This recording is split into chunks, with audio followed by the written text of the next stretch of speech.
Hey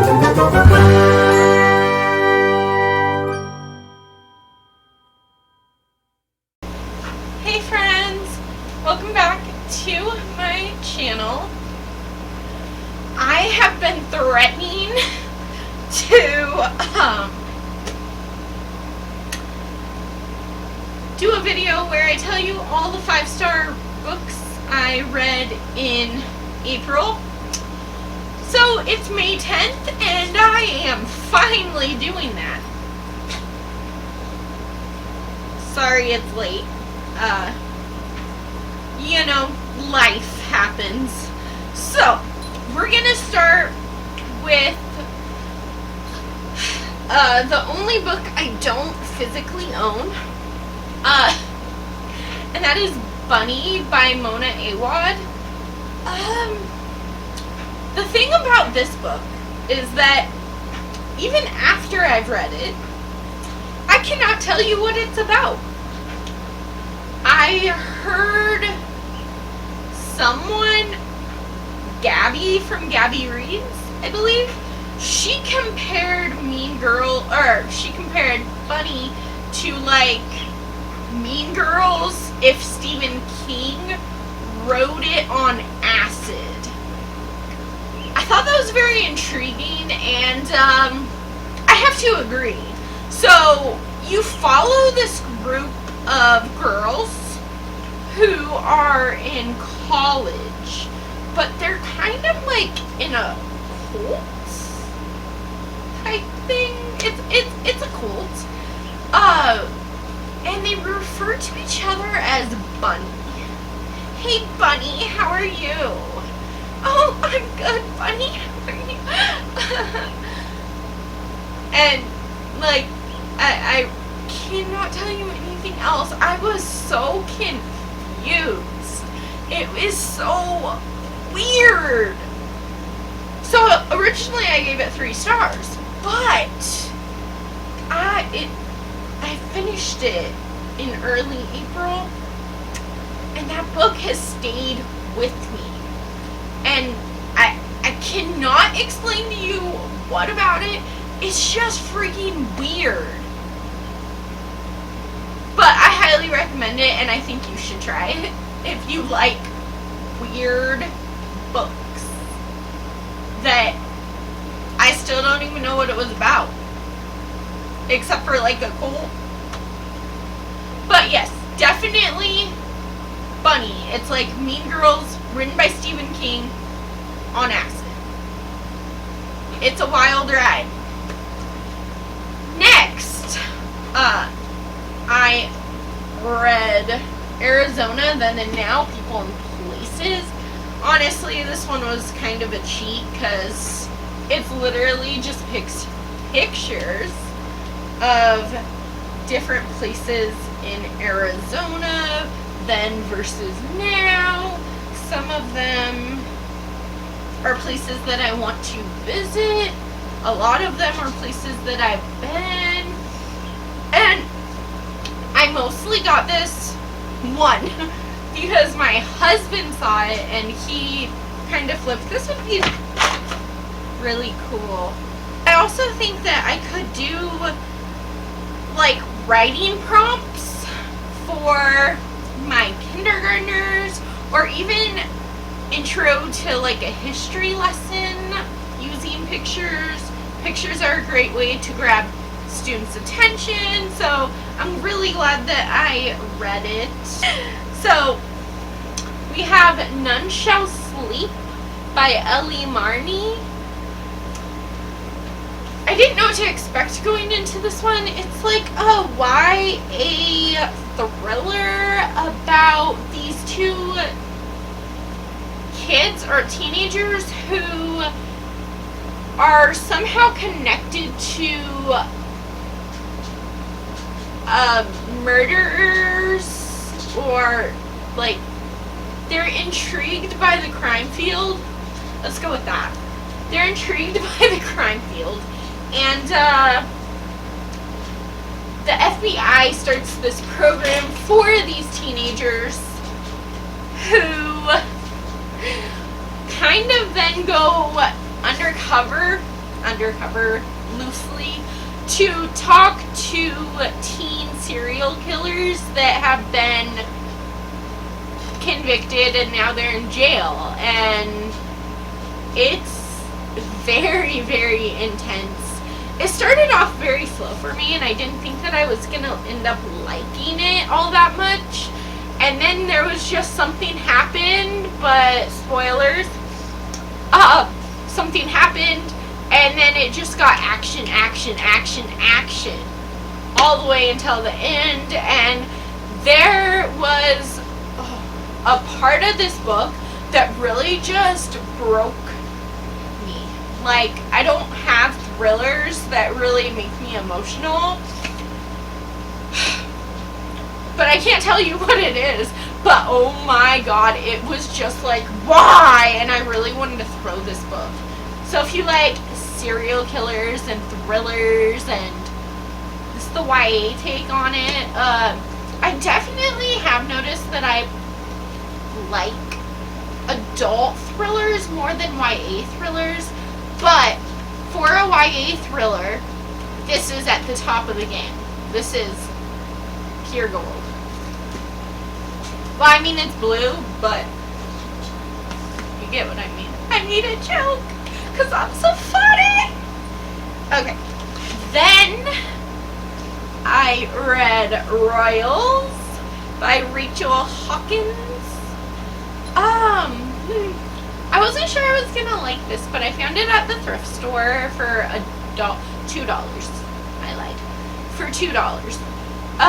But it's a royal romance. So there's this girl, Daisy.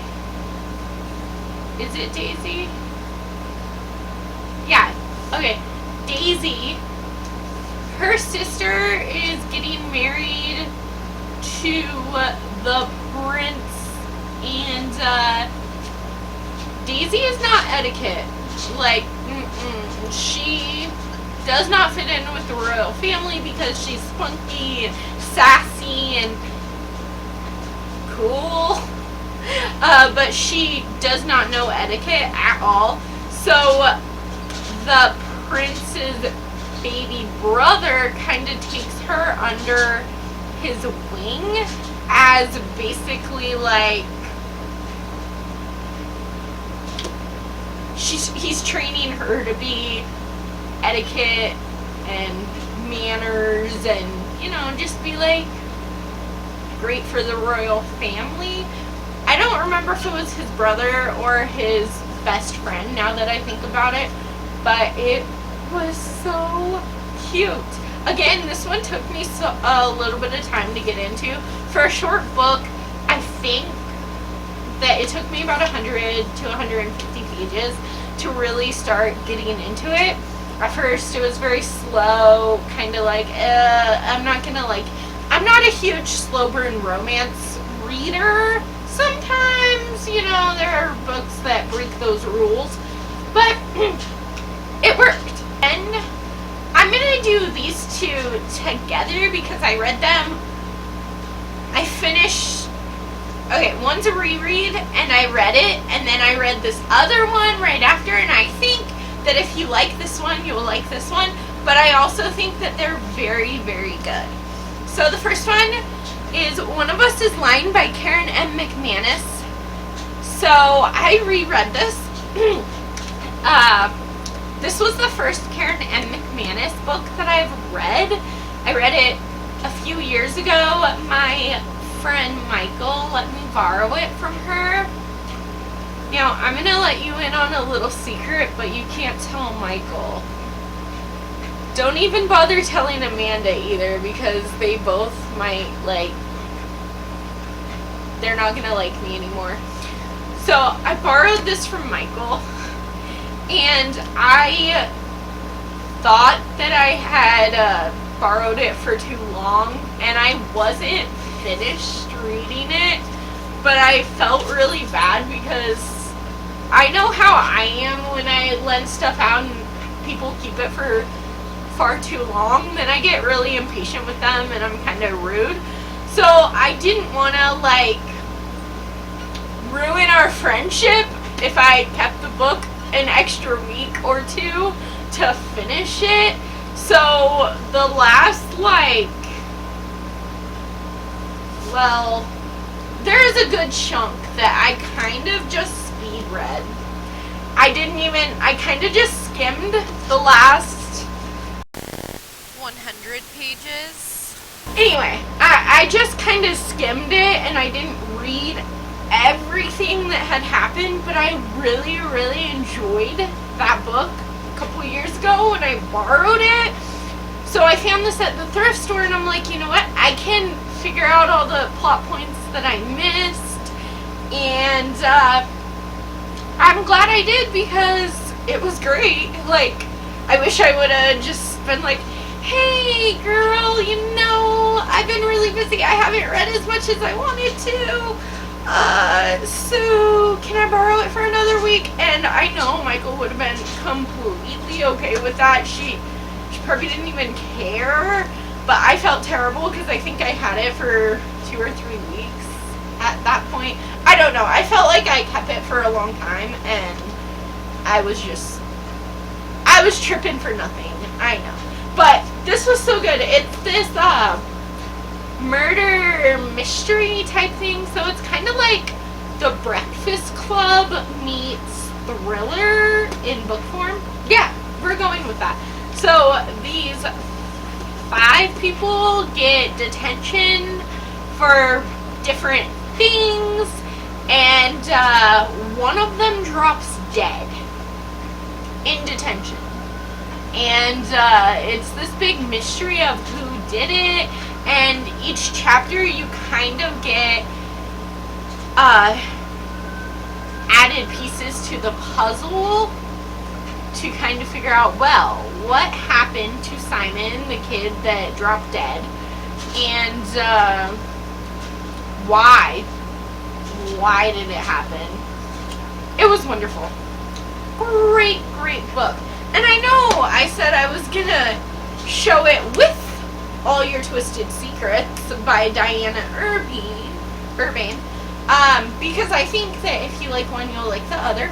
First off, the covers match perfectly, but that's not the only thing. So, like I said, this was a murder mystery. If you want kind of a lighthearted murder mystery, so I mean, there are some very, you know, real things that they talk about, like someone dies in one or both of these. Someone dies in both of these.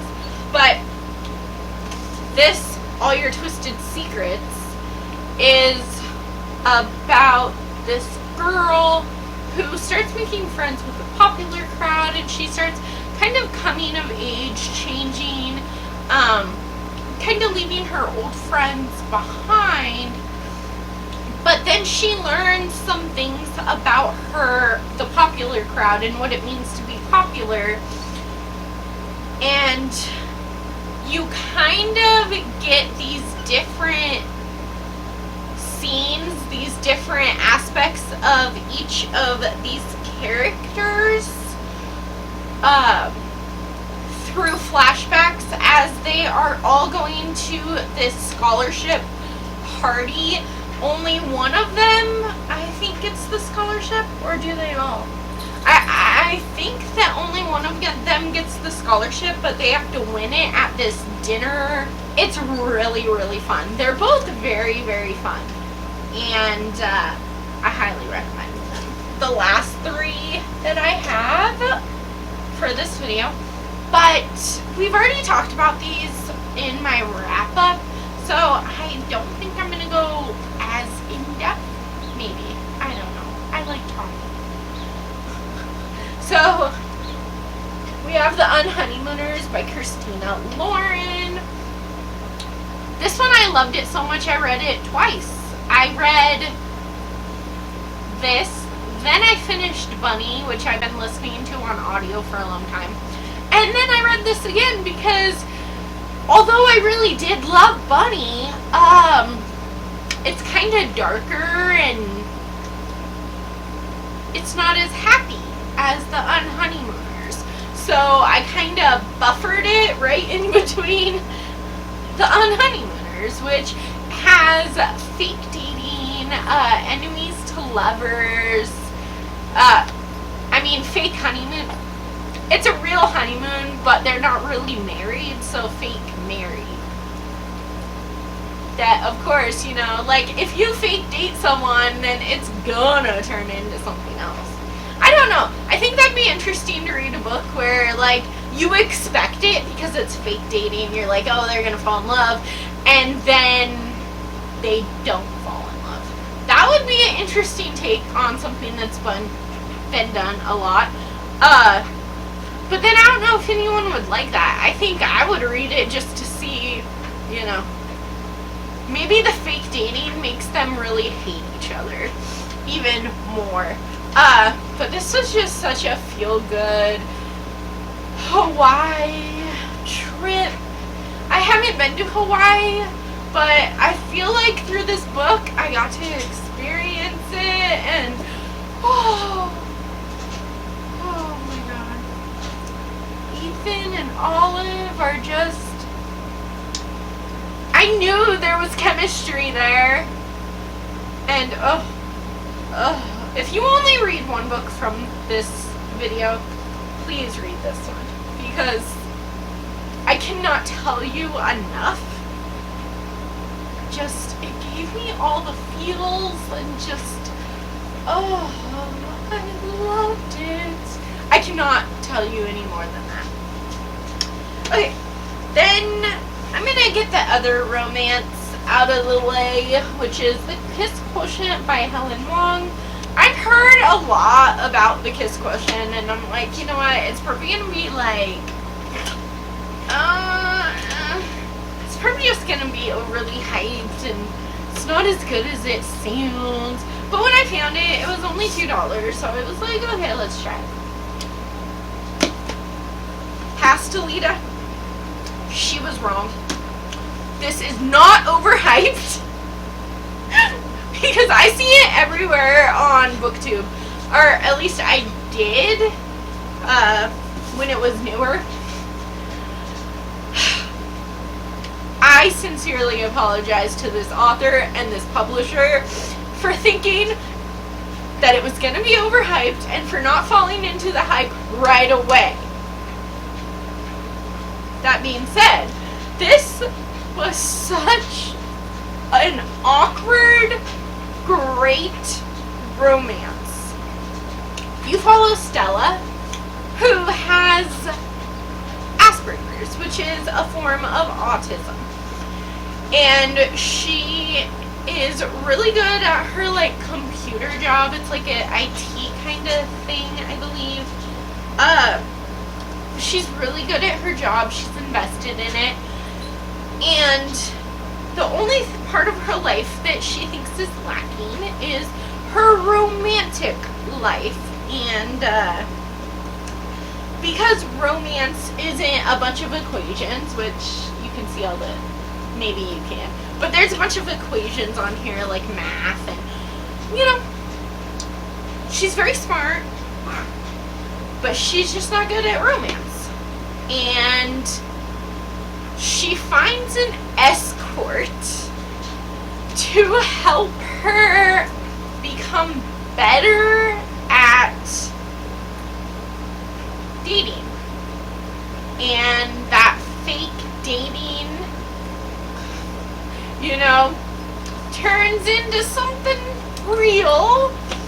And the way this author writes is kind of awkward and weird. It's a signature style, but this author really does have Asperger's, so its own voices, which I love. I loved that aspect. This book was just so good. And I know what you're thinking. Oh, it's so hyped, it can't really be that good. Because that's what I thought going into it. I'm like, I'm probably not going to like it. I loved it. You'll love it. Just give it a chance. but I mean, I felt like Stella was like my awkward best friend, and like she was talking directly to me through this book. So I know she has another book called The Bride Test. I don't know much about it, but based on how good this one was, I would definitely want to read that. The last one is a thriller. If I'm being honest, I think it would be number 1, number 2, and then number 3. But they were all great books that we're talking about. So, Pretty Little Life by Darby Kane. Ooh. Plus, I mean, that cover is kind of dark and suspicious. This one was a gift from my friend Amanda, and she left me a little note just telling me that she hopes I like the books that she sent me for my birthday, which these were 2 of them. I cannot tell you much about this book because the more I tell you, the more spoilers you're gonna know. All you have to know is that there's this woman, Lila. I can never remember her name, and I don't know why, but Lila was the last person to see her husband's dead body. Now, I do have a vlog that has spoilers on my channel. I'll link it up here, wherever it goes. I think it's this corner, but it could be this corner. Anyways, I'll link it up here. But you just follow Lila, who was the last person to see her husband's body. And now she's getting weird messages. And the body is not where she left it. That's all you want to know going into this, because there are so many twists and turns, and this was just an addictive thriller that I could not put down. I actually finished this in 1 day, which is like, I mean, come on. It's like 400 pages in 1 day. Okay, so it's, oh yeah, it's exactly 400 pages. But you will not be able to put this down. It's kind of like the writing style, the addictive writing style, reminded me kind of Alex McDowell's writing style. I read The Silent Patient, and I couldn't put that book down either. This one is great. So, I think that was all my 5-star books in April. I'm sorry this book is so, I'm sorry this video is so late, but, you know, life happens. So, thank you so much for hanging out with me and letting me talk and gush about all the 5-star books I read last month. Thank you so much for hanging out with me. Don't forget to like and subscribe to my channel.